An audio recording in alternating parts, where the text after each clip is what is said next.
नमस्कार मेरे प्यारे साथियों। तो अपन एमपी आबकारी के मैथ्स के पीवाईक्यू क्वेश्चन को सॉल्व कर रहे हैं और आज हम बिना किसी देरी के चलिए क्लास शुरू करते हैं और देखते हैं पहला क्वेश्चन क्या कह रहा है। यहाँ पर आते हैं। पहले क्वेश्चन में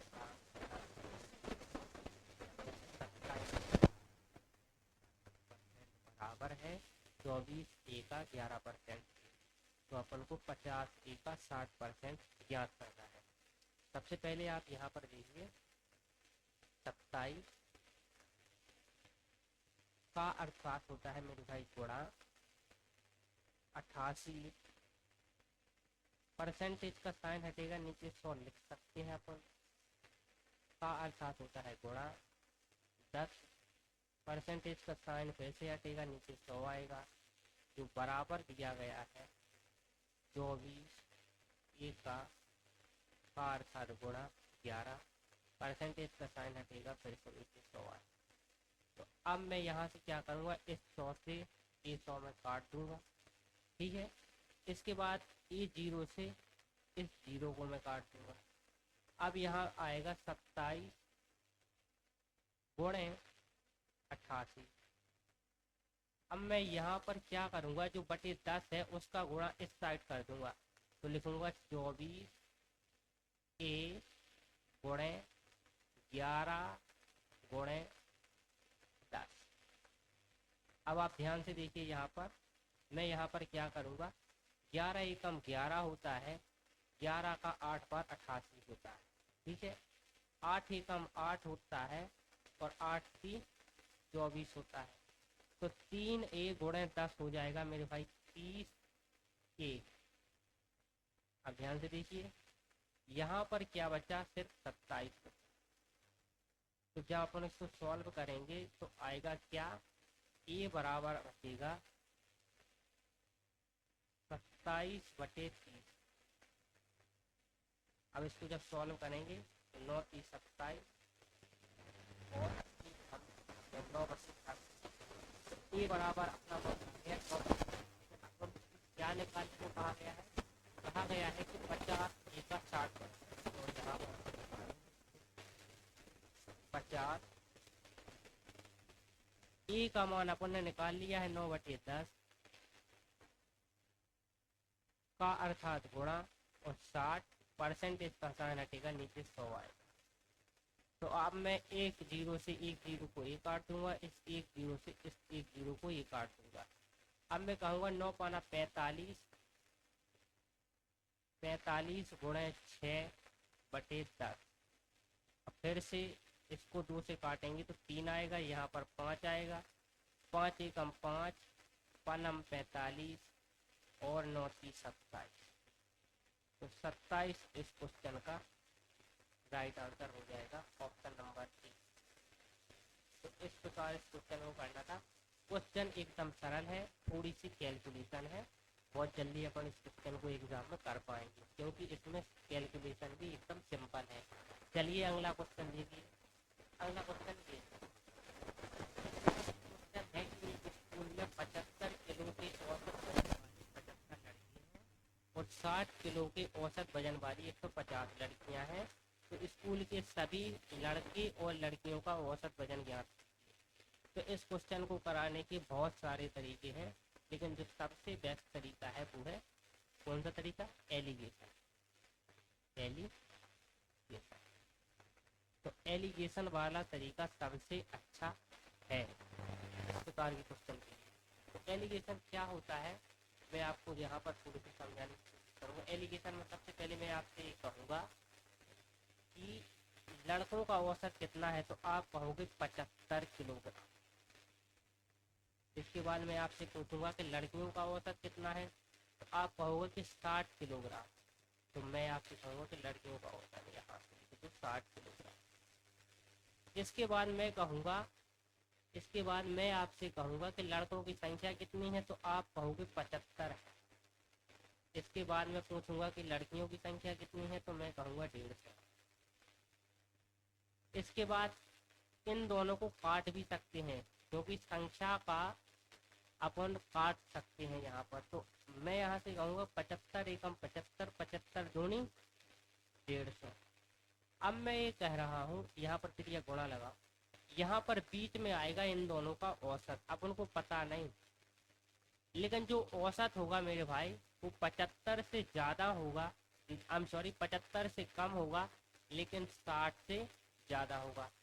अब मैं आपसे पूछूंगा कि 75 और 60 के बीच का अंतर कितना है। आप कहोगे +15।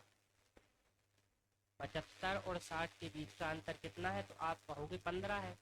मैं कहूँगा इस 15 को 1:2 में बांट दीजिए, अर्थात जो 1 यहाँ पर आया तो यहाँ पर आया, तो आप कहोगे कि 15 की वैल्यू 3 है, तो 1 की वैल्यू कितनी आई, तो आप कहोगे 1 की वैल्यू 5 आ गई।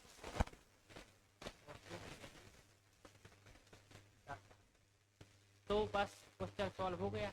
मैंने क्या कहा था कि 60 से आंसर ज़्यादा होगा और 75 से आंसर कम होगा, तो 75 से कितना कम होगा, 10 कम, तो 75 से 10 कम 65।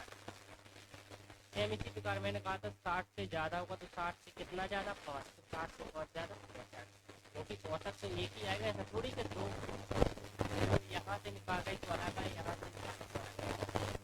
दोनों ही स्थिति में औसत सेम आता है, और औसत अपना कितना आ गया, आप कहोगे कि औसत आ गया 65, राइट आंसर। और इसको करने का सबसे बेस्ट तरीका ये प्रकार के क्वेश्चन को करने का कोई नहीं है, ना शायद भविष्य में कभी होगा। तो इस प्रकार से इस क्वेश्चन को सॉल्व कर सकते हैं। मैं फिर से आपको समझा दे रहा हूँ। सबसे पहले आपको लिखना है लड़कों का औसत, फिर लड़कियों का औसत, फिर लड़कों की संख्या, फिर लड़कियों की संख्या। अगर कोई एक दूसरे से कट रही हो तो काट दो।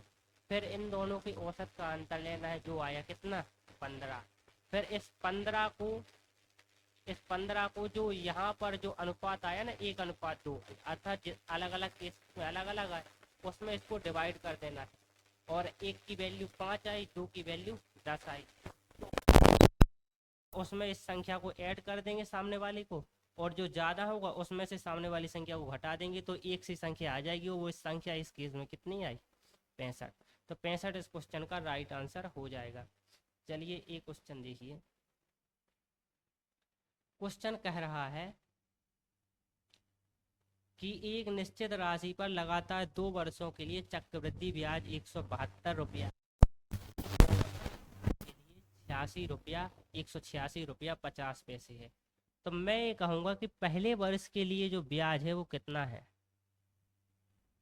तो आप कहोगे कि पहले वर्ष के लिए ब्याज है 172। मैं कहूँगा कि दूसरे वर्ष के लिए कितना ब्याज है, तो आप कहोगे कि दूसरे वर्ष के लिए जो ब्याज है वो 172 तो है ही, प्लस 14.50 रुपये अधिक है, क्योंकि इन दोनों का योग ही तो होता है 186 रुपया 50 पैसे।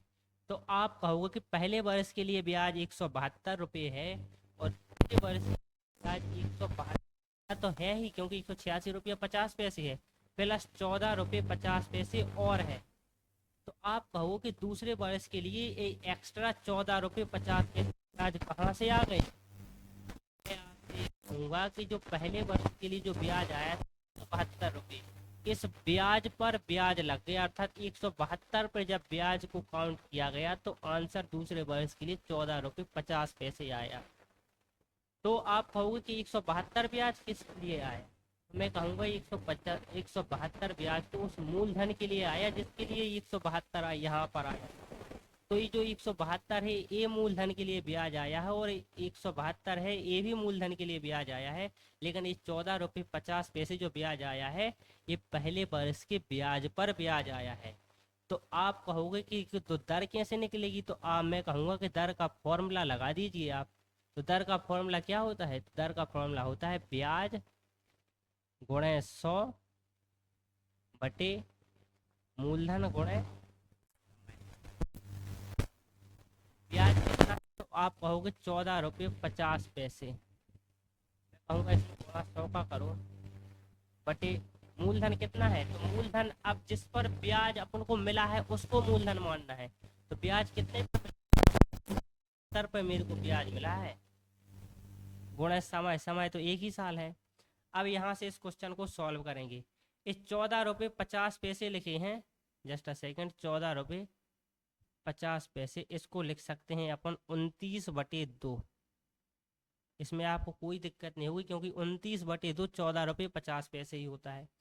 तो यहाँ से आप देखिए, मैं इसको लिखूंगा 29/2 गुणे 172 गुणे 100।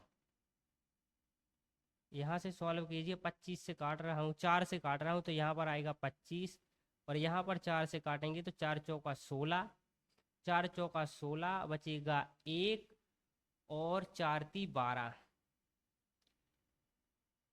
अब मैं यहाँ से सॉल्व करूँगा 29 गुणे 25 और 2 गुणे 43। तो 29 गुणे 25, जब 28 में 25 का गुणा करते हैं तब आंसर 700 आता है।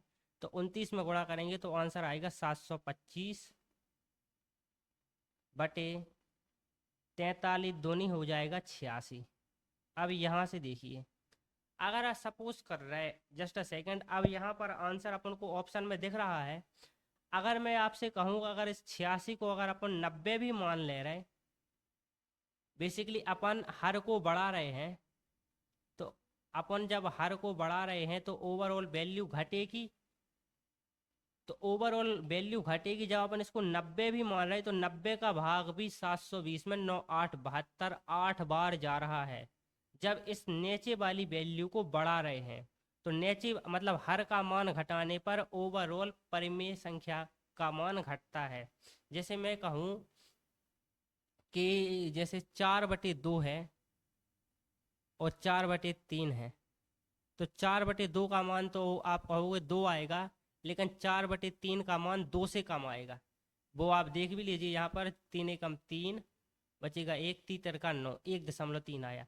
तो मैं आपसे ये कह रहा हूँ कि अगर मैंने 86 की जगह 90 भी कर लिया, तब भी मान 9 8 72 8 से कुछ ज़्यादा आ रहा है, और 8 से कुछ ज़्यादा सिर्फ ऑप्शन नंबर ए में है। तो यही अपने इस क्वेश्चन का राइट आंसर हो जाएगा।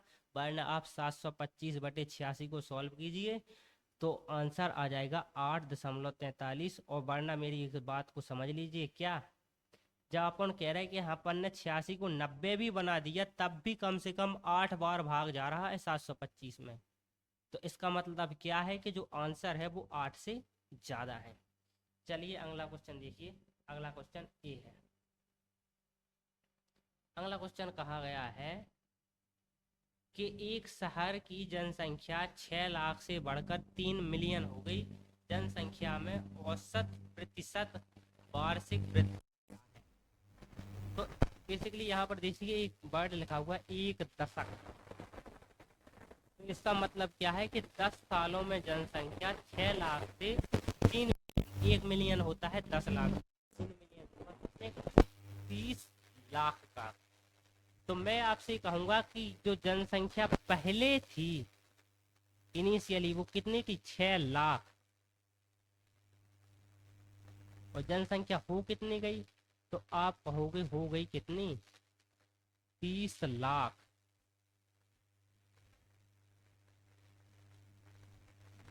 पहले मैं आपसे कहूंगा कि जनसंख्या पहले कितनी थी, तो आप कहोगे 6 लाख जनसंख्या थी, इकाई दहाई सैकड़ा हजार 10,000 लाख। और हो कितनी गई? इकाई दहाई सैकड़ा हजार 10,000 लाख 10 लाख। मैं कहूँगा कितने की वृद्धि हुई? तो आप कहोगे कि वृद्धि भाई कितने की वृद्धि भई? अगर 6 लाख से 30 लाख जनसंख्या होगी तो आप कहोगे 24 लाख की वृद्धि भई। तो टोटल वृद्धि कितनी भाई?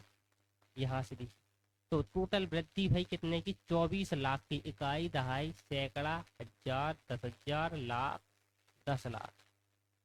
तो अब अपन को परसेंटेज में ज्ञात करना है कि 10 साल में टोटल परसेंट में कितनी वृद्धि भई। तो आप कहोगे कि 24 लाख की वृद्धि भई, 24 लाख की वृद्धि भई कितने पे? 6 लाख पे। तो 100 पे कितने?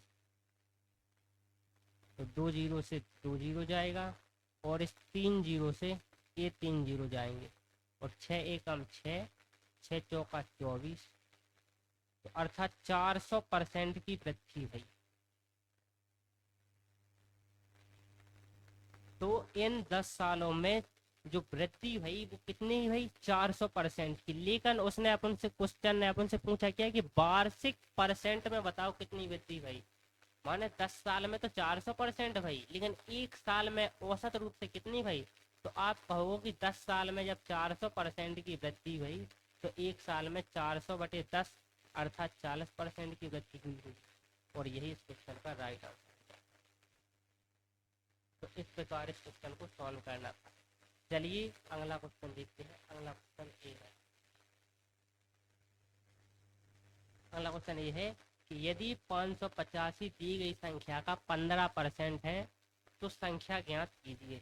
तो मैं आपसे कहूँगा कि कोई भी संख्या अपने आप में 100% होती है। अगर संख्या अपने आप में 100% है तो अर्थात संख्या पूरी है। लेकिन संख्या का यहाँ पर मान कितना दिया गया है, 15% का मान दिया गया है। तो मैं आपसे कहूँगा कि 15% का मान क्वेश्चन के अकॉर्डिंग दिया गया है कितना, 885। तो 100% का मान तो गुणा कर देंगे अपन इसमें 100 का, और यहाँ पर आएगा बराबर। अब मैं इसको सॉल्व करूँगा, 5 × 15, यहाँ पर आ जाएगा 20, क्योंकि 20 × 5 = 100 होता है। 3 × 1 = 3, 3 × 2 = 6, बचेगा 2, 3 × 9 = 27 और 3 × 5 = 15। 295 × 20 2950, और 2950 × 2 करूँगा तो आएगा 59। तो 5900 इस क्वेश्चन का राइट आंसर। तो इस प्रकार एक हलवा सा क्वेश्चन था। तो चलिए आज को यहीं तक रहने देते हैं।